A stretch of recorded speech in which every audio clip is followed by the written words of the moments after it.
Well, good afternoon, and thank you to Rick for inviting me to share thoughts on this important occasion for those of us who find justice to be so essential. Many of you know that as first selectman in Southbury, let me bring this down a bit. First selectman in Southbury, I and others revived an important story about events in Southbury in 1937. I think that story gives us hope that people, much like us, can stand up for the important principles that enable their of the ideas of autocracy and fascism here in America. When I speak to school groups about Southbury, I quote from the U.S. Army publication that was sent to all the troops in 1945 so that they would know why they were fighting and what they were fighting against. And they were fighting against fascism. So what's fascism? Well, here's what the Army wrote. Fascism, I quote, is government by the few, for the few. The objective is seizure and control of the economic, political, social, and cultural life of the state. Now, for those of you who don't know or don't remember, let me remind you of what happened in 1937. Southbury was a small farming community of about 1,200 people when a Nazi-inspired group called the German-American Bund bought 175 acres in Southbury in the fall of 1937 with the intention of building a training and indoctrination camp that could house 1,000 people. Southburyans became aware of the threat that fascism presented to their way of life.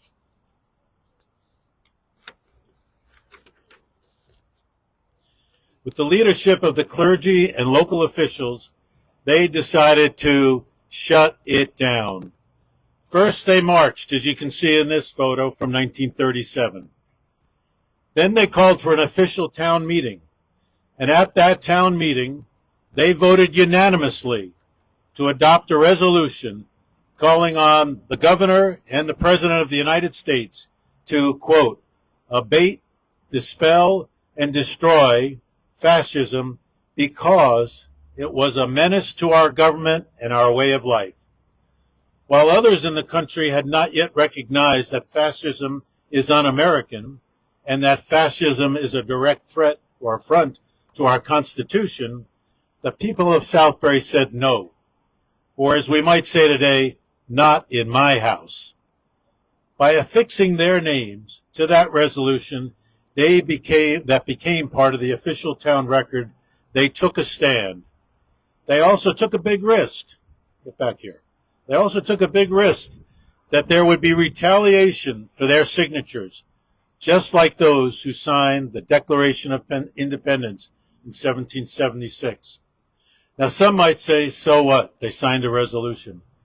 But since we brought this story to light with a 40-minute documentary in 2012, more historians and storytellers have come to see that what Southbury did in 1937 was a turning point.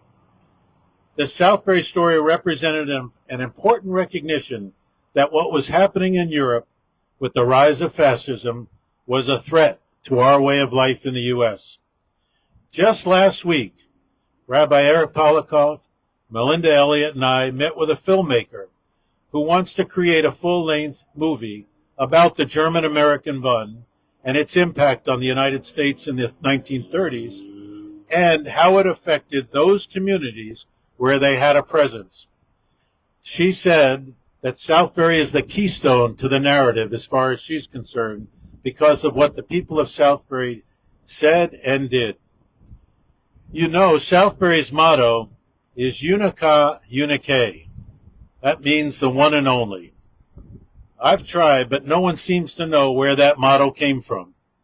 Those who say it's because we are the only town in the world with the name Southbury are resting on shifting sand because we have no legal right to that name to prevent anyone else from using it.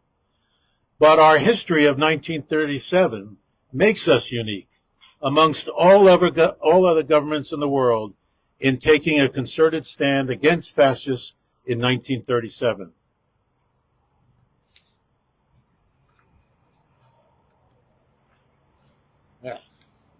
Bear with me here. To some degree, for 260 weeks, those who have attended these meetings have been taking a stand in the tradition of 1937. I feel we are at a point today with a similar internal threat to our Constitution and our way of life. It's okay. I suggest all of us consider this action item. Call a town meeting, which can be done by petition, to vote on a resolution calling for our elected leaders to put a stop to the chaos, the cruelty, the corruption, and the incompetence in the current administration. Why? Because we need to shut it down if we want to see more justice. Now, if one town does it, it might be interesting. If several did it, it might be a news item. But if many towns do it, well, it just might become an unstoppable movement. And as Julia has taught us, Justice Southbury is much more than just a moment. It's a movement. So thank you. If anyone here would like to know more about the Southbury story, I never get tired of telling it, so come and see me afterwards. And again, thank you to Rick, Julia, Jeremy, and all of those who've made Justice Southbury week after week for the last 5 years. You go. Thank you.